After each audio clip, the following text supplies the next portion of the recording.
Season underway tonight as the tension between James Harden and the team continue to rise.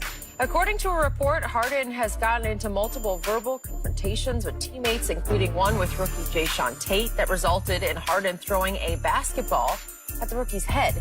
And the latest report this morning is that Harden's status for tonight could be in question after social media posts show him at a club, yes, the same that Haskins was visiting, which would be in violation of the league's COVID protocol. So, Shannon, what happens with James Harden now?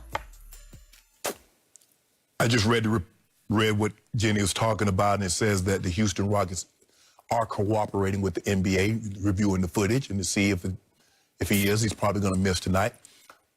But I'm going to find James Harden. My grandfather, when we were growing up, Skip, he used to tell my uncles and aunts, he said, you never reward negative behavior. Now, James Harden is lashing out because he wants to get out. Now, had James Harden says, I want to be traded, handle it like an adult, I said, look, James, we're going to try to find the best situation for you. But we need you to work with us. Keep quiet, come be professional, and we're going to try to get maximum dollar because you're a valuable asset. But we will try to accommodate you. But you coming here and trying to start confrontation with teammates and that's not going to happen. Now, I'm going to find you. Whatever the maximum for conduct detrimental is, I'm going to find you. And you're not going anywhere until I can get compensation that I deem as appropriate. Now, that's all James Harden. James Harden is throwing, I think James Harden is 30, 31 years of age. He's throwing a temper tantrum. It's the kid that can't get candy in the store and he lays out on the floor. Well, my grandma used to tell my brother, now, you boy, wherever you show out, you get whoa out. I'll lay right down there with him. If I'm the general manager, I'm going to lay on the floor kicking and screaming too. You ain't going, James. You ain't going. We not trading you until we get equal value. It's as simple as that, Skip. Now, this is ridiculous. This is utterly ridiculous. Skip, he knows it. That's why he was delayed in the training camp, Skip, because he was in the strip club and he had to wait 6 days. And he did this again on purpose. So I'm going to take his money on purpose. And I'm not trading him until I get compensation. So since you want to act like a jerk, I'm going to be an even bigger jerk. So I hear where you're going. I'm going to go another mile. It's obvious that James Harden is trying to act his way out of Houston. Yes. It's just painfully obvious, childishly obvious. Okay, got that. The problem with the NBA for owners and GMs is that the players have the power much more than they have in your league. Yes. Oh, absolutely. No question. So it's hard to pull this kind of stunt and get away with it, like win with this kind of attitude or MO to get out. Right. You try this in the NFL, you wind up, you go nowhere fast. Skip, you remember when T.A. tried that in Philly? He did. Yep. Andy says, nah, I'm good. You're going to go and send you home. Okay. But precedent got set when New Orleans said, no, we're going to hang on to Anthony Davis. Right. And several of the executives have been quoted since, even the owner's been quoted since, saying that was a mistake. He pouted.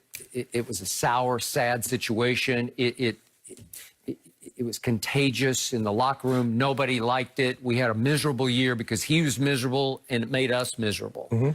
So to me, I think it's probably time for Houston to do what you would say don't do, but it's time to take 75 cents on the dollar. No, give me 90. 90%? 90. Okay. 85. Somewhere in there. Okay, I got you. Because I know you're not getting a James Harden superstar back in return. Now it's desperation time. I thought they were going to try to get this done before opening night. Now, for James, opening night could get pushed back away, right. So maybe they got a little moratorium here. Maybe they got a little leeway here, a little lead time to get this done. Obviously, all the reports say Sixers still interested, Boston interested, Toronto interested, maybe even Denver interested in the West. But clearly, after what we saw from the Nets last night, they look like nuclear superpower. That all of a sudden, it's time for Boston, Sixers, Toronto to up the ante. But wouldn't you want to see what your roster looked like before in the regular season game before you added James Harden? Because Brooklyn was thinking we might need James, and after opening night, no, we don't need James. Wouldn't you want to look at your roster like 1 or 2 games? Unless you know Houston is over the proverbial barrel right now, and that you could steal James Harden. that now you're playing chicken with Houston right up to opening night deadline to say, okay, well, what if we just give you this? Would you take this? No, but you know what, Skip? I would do that, but I'm going to find him for conduct detrimental. I'm going to take as much money as I possibly can, and then I might think about trading him. But I'm going to get, because Skip, he did this out of spite. This was not a situation where it was an accident, because you did it before training camp. You had to go, he had to have 6 straight, he missed 6 days because you have to have 6 straight tests. But he did it again, and he did it on purpose. He did? So, no, I am going to fine you for conduct detrimental. James, that's a lot of money. I don't know how many game checks, but I'm going to get a couple of them. And then I'm going to ask around, and I'm going to keep him another week just cause. Because the difference was, although AD might have been pouting, AD wasn't throwing balls at people's head. Okay, what I don't know is, what if somehow Houston finagles a 3-way deal with extra teams involved, four-team trade. Okay. And James winds up in Toronto. Remember what San Antonio did? They shipped Kawhi and Danny Green up to Toronto. Right. Would James love that? Would that be a way out? Huh? They played in Florida. They played in Tampa or Orlando. Okay. So. All right. Nope, but I got you. But would he want to make his new home in Toronto? I think he wants any place other than Houston. Okay. But Skip, he do or is it, what I don't know is it Brooklyn or bust for James? Well, they said he expanded. That's what he said. But the question that I have, Skip, is that does James realize because they gave him autonomy in trades, say you either trade for Russ or I'm requesting a trade, you get me Chris Paul. Does he realize Houston is in this predicament because of him? He put them in that predicament. And Okay, they did everything in their power to make him happy and make themselves happy with the championship, and none of it worked. None of it. And it was always don't blame me, blame him. Blame Russ, blame Dwight.